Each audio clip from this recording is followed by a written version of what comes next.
The wife silently sprinkles sugar on the cake, like plotting a sweet conspiracy. Branmore sees it and recalls the teacher's daunting face. She could do nothing but close her eyes in despair. Next morning, the bone cutter happily held his wife's baked cake. She wandered at her post, totally reluctant to do anything funny, so she just dove in and took a bite herself. In the afternoon, the classroom had a few scattered vibes. Danker's dad burst in while Damary was deep in thought. Damary knew she had asked his wife for help but was still playing innocent, asking, "Care for a coffee, Danker's dad?" He had limited social experience and was afraid of messing up, speaking faster and faster while claiming, "I'm a pro at teaching idioms. But I must find you," and Damary already seemed to have a hunch.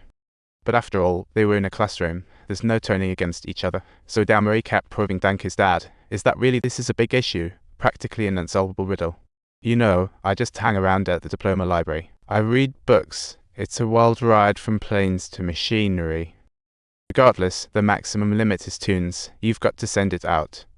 It needs to be sent to the staff, and Damary, clearly annoyed, shut back. Don't keep yapping at me, just sit down. Seeing that Danker's dad was rejected, he dropped it, and they started sharing feelings just after her husband passed away. She had to commute by train every day, and Danker's dad, upon hearing this, felt like he had grabbed a lifeline. He genuinely hoped to drive Damary around one day. Seems he had a little agenda in mind. Damary caught the man's nervous glance, and her lips couldn't help but curl up, waves of emotion bubbling inside, which she needed to conduct a burden test to see just how reliable Danker's dad was. "Is this what you did for me?" "Oh, I'll handle it myself. At night, I still need to whip up a midnight snack." Danker's mom got a call from Damary, revealing she was still annoyed about the whole cake incident. "I don't really want to come across as overly dramatic, but after waiting forever, I've prepped well. Ready? 1, 2, 3, Mr. Hiro Kayanu." Her heels were so high it looked like a lost star had arrived. "Right now, I really don't know what you all expect. Her performance is too slow. She might just refuse to go to school."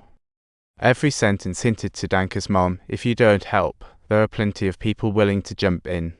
But you must bear Danker's cost. Next day, she's still the only one raising her hand. Damary, with an iron fist, forced her to retract her hand, calling Helen up for the test. "This is totally unfair." "This is unfair. She knows what I'll ask her." "It's not real. You're a real bad girl." "This is so real. Did you send her to the hospital? What questions did you have?" She couldn't stand this barefaced injustice any longer, so Damary shut up, and the atmosphere became tense in a heartbeat. "You think I said all that, right? Now you'll trust me, huh? Please, I don't want to do this, but my dad wouldn't let me practice, ugh. So, did you write this to make everyone feel like they got ditched by school?" Damary was aware she couldn't win this argument and lacked solid evidence, yet she still bore this injustice and returned to the podium. "Not everyone has their own specialty. Some learn easily, while others just want to game all day. Like in sports, athletes should know how to play, rather than blame others." Damary not only mocked all the teams, but also crushed Danker's hopes. Back home, Danker's parents felt utterly powerless about this situation. They had no choice but to pass the buck to each other, and the father tried to track down the principal, but everyone was scared stiff, even the principal. "What are you planning to do? Which school are you heading to? Do you want to keep losing?" "Losing? Don't you know Danker said he doesn't want to go back to school?" Danker's dad didn't want to transfer schools, but was left with no other options, thanks to Damary's pressure. The next day, Danker hadn't even had time to eat when he faced bullies. The new school's rule was, "Follow the books, you clumsy oaf." Danker, hearing this, couldn't suppress his frustration and simply walked out of the exam room. A clueless classmate blocked him, pointing at him as if he were a traffic cone. By nightfall, Danker locked himself in his room. Naturally kind-hearted, she didn't know how to handle it and could only avoid it in this way, reflecting deeply. Damary bragging in class about her glorious journey, hoping to win the students' admiration with her tales. Who knew a line of German would derail her plans? She said, "You caught that puppy, he's such a hoot." "Stop you bickering. I've said what I said."